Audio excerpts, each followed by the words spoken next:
Dubai gold and diamonds, pride of generations, Perinthalmanna, Pattambi, Valanchery, Ramanattukara. Manjeri general ആശുപത്രി നിലനിർത്തി medical college അനുയോജ്യമായ സ്ഥലത്തേക്ക് മാറ്റി സ്ഥാപിക്കണമെന്നാവശ്യപ്പെട്ട് വെൽഫെയർ പാർട്ടി മലപ്പുറം ജില്ലാ കമ്മിറ്റിയുടെ നേതൃത്വത്തിൽ മെഡിക്കൽ കോളേജിന് മുൻപിൽ ഏകദിന സത്യാഗ്രഹ സമരം സംഘടിപ്പിച്ചു. പാർട്ടി ജില്ലാ പ്രസിഡന്റ് KV സഫീർ ഷാ സമരം ഉദ്ഘാടനം ചെയ്തു. മഞ്ചേരി ജനറൽ ആശുപത്രി അവിടെ നിലനിർത്തി മെഡിക്കൽ കോളേജ് സമഗ്ര വികസനം സാധ്യമാകുന്നിടത്തേക്ക് മാറ്റി സ്ഥാപിക്കണമെന്നാവശ്യപ്പെട്ടാണ് വെൽഫെയർ പാർട്ടി മലപ്പുറം ജില്ലാ കമ്മിറ്റി മെഡിക്കൽ കോളേജിന് മുന്നിൽ ഏകദിന സത്യാഗ്രഹ സമരം സംഘടിപ്പിച്ചത്. പാർട്ടി മലപ്പുറം ജില്ലാ പ്രസിഡന്റ് KV സഫീർ ഷാ സത്യാഗ്രഹ സമരം ഉദ്ഘാടനം ചെയ്തു.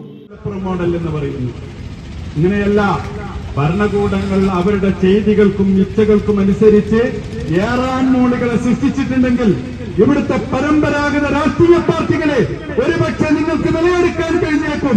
പക്ഷേ ഇവിടെ സാധാരണ മനുഷ്യരുടെ പക്ഷത്ത് നിൽക്കുന്ന ജനപക്ഷ രാഷ്ട്രീയ പ്രസ്ഥാനങ്ങളെ, വെൽഫെയർ പാർട്ടിയെ നിങ്ങൾക്കങ്ങനെ വിലക്കെടുക്കാൻ കഴിയില്ല എന്നും ജനറൽ ഹോസ്പിറ്റൽ പുനഃസ്ഥാപിക്കുകയും മഞ്ചേരി മെഡിക്കൽ കോളേജ് എന്ന് പേരിട്ടിട്ടുള്ള ജില്ലയിലെ മെഡിക്കൽ കോളേജ് വളരെ ഉചിതമായ സ്ഥലത്ത് സൗകര്യങ്ങളോട് കൂടി സ്ഥാപിക്കുന്നതുവരെയും ഈ പോരാട്ടത്തിന്റെ മുന്നണിയിൽ തന്നെ വെൽഫെയർ പാർട്ടി ഉണ്ടാകുമെന്ന് ഈ ജനസമക്ഷത്തെ സാക്ഷി നിർത്തി പറയുവാൻ ഞാൻ ആഗ്രഹിക്കുകയാണ്.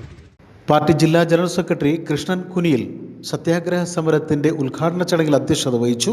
ജില്ലാ ജനറൽ സെക്രട്ടറി മുനീബ് കാരക്കുന്ന്, വിവിധ രാഷ്ട്രീയ സാമൂഹിക പ്രവർത്തകരായ Kanniyan Abubakar, advocate Safarulla, doctor Ismail Eranhikkal, welfare party ജില്ലാ വൈസ് പ്രസിഡന്റ് ആരിഫ് ചൂണ്ടയിൽ, സുഭദ്ര വണ്ടൂർ, ജംഷീൽ അബൂബക്കർ, മുഹമ്മദ് കുട്ടി, ലത്തീഫ് വല്ലാഞ്ചിറ, ബിന്ദു പരമേശ്വരൻ, ഷാക്കിർ മോങ്ങം, Noushad Chulliyan, AK Saidalavi, Rasheed Vettokkad, Shareef Thurakkal, general hospital സംരക്ഷണ സമിതി ഭാരവാഹി രജിത മഞ്ചേരി, പാർട്ടി മഞ്ചേരി മണ്ഡലം president KT Haneefa master, programme convener Sawad Charani തുടങ്ങിയവർ ഏകദിന സത്യാഗ്രഹ സമരത്തിൽ പങ്കെടുത്ത് സംസാരിച്ചു.